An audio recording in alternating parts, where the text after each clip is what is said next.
can't even read the lips on Sportscast. Sportsnet did that yesterday, and so it's obviously something very distinct and go.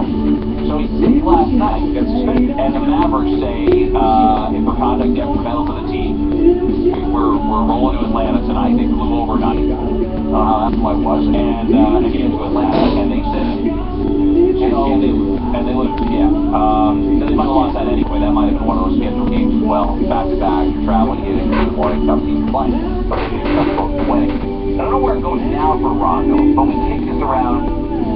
Before last year's deadline, when it looked like Boston was very willing to make him available at that point in time. He's an all-first-team defensive player. He's a second-team All-Star in 2013. So the Celtics are going in the wrong direction, and they want to get something for him. And they held him that year, but then dealt very early this year to the Dallas Mavericks. And had you not been able to re-sign Kyle Lowry, yes, Rajon Rondo would have been a guy I would have been incredibly interested in a year older than Kyle Lowry. But what does it say about the guy's character and how important is character in the NBA? Rondo's the new guy in town. He is the new guy. He's new on a team with Dirk Nowitzki and Tyson Chandler on an organization that's won. And you're pulling that stuff like, how bad of a guy? I know. How bad of a teammate, yeah. Maybe it's something he'll end up having some regret about. Maybe it's something he won't. But I agree it's not a good look. It's that there's no guarantee what would happen here. I think it's really tough to. He's looked interested in Boston, but you can ask yourself, can you blame him? Can you blame him? Yeah. Kevin Garnett's on. Everybody's happy with T-Wolves. The last 2 years, he couldn't wait to get out of Minnesota. After staying and signing and re-signing. Boston is very indifferent playing out the string in Toronto. That's what Rondo was like in Boston last year. And he wanted out in the worst way. But it's not a great look. I don't know when they play again. I think they play Friday night. They don't play tonight. We'll see if he's back. And we'll see if he's dealt even in the offseason. I still think you're going to have teams lining up to get him. Even if he's not the player he might have been 2 or 3 years ago. The least great game to win. We'll get to it. 7:02. First, let's do best and worst. Best and worst. Ready to roll. 651 Brady Walker. What we liked or we didn't like last night's sports best win, worst loss, best player, worst player. I'll take best player, and I'll give it to Connor McDavid. 4 goals, 2 assists last night. As he so the McDavid watch continues. He has 98 points now in 37 games. Drafted this year. If he gets drafted. That was his, believe it or not, it was his first ever OHL hat-trick. I couldn't believe it when I heard it last. Couldn't believe that news either. Yeah. Worst player. Let's see if he gets 5-6 points every night.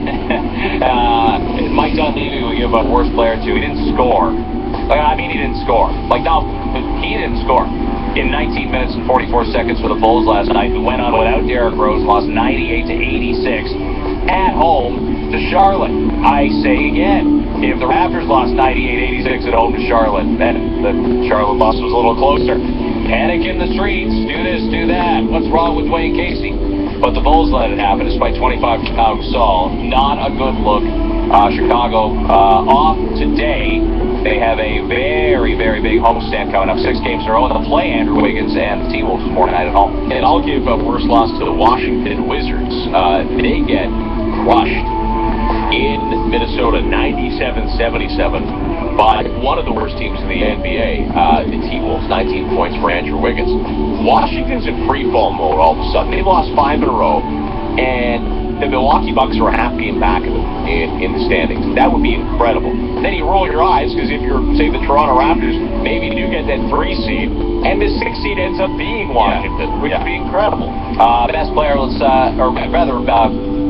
win. Let's give it to the Ottawa Senators, who went into Anaheim, did beat out the guy I think we now think might be starting the playoffs. Maybe that was going to be the case all along after starting the minors, John Gibson, who was excellent, who made 31 saves, but as we noted, Andrew Hammond with his first career NHL shutout was a little bit better. I don't think the Sens are making the playoffs, but they might be playing quote-unquote meaningful games in late March and early April. They're 7 points back of Boston for the final spot. They're 5 points back of Florida with 2 games in hand of both teams going down the stretch. You do gotta love the way they're playing, and they've been playing pretty good hockey for a few weeks now. If they were better in the shootout and overtime this season, they would be right there with the Boston Bruins. Yeah, they have a lot of extra points. Yeah, 10 overtime losses. I mean, some people say, hey, that's 10 bonus points. And then someone say, well, that's 10 points left on the table.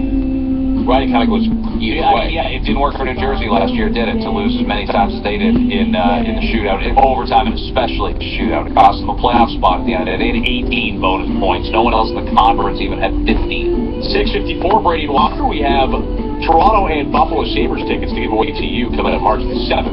First of all, March the 11th. So your second clue, name us that mystery player, is coming up after 7. And also we'll weigh in on the Daniel Winnick trade. Does this mean the Toronto Maple Leafs are now done? They closed for business. -16 in the city right now. Let's check on your commute with Lane Ball. Well, we've got a few minor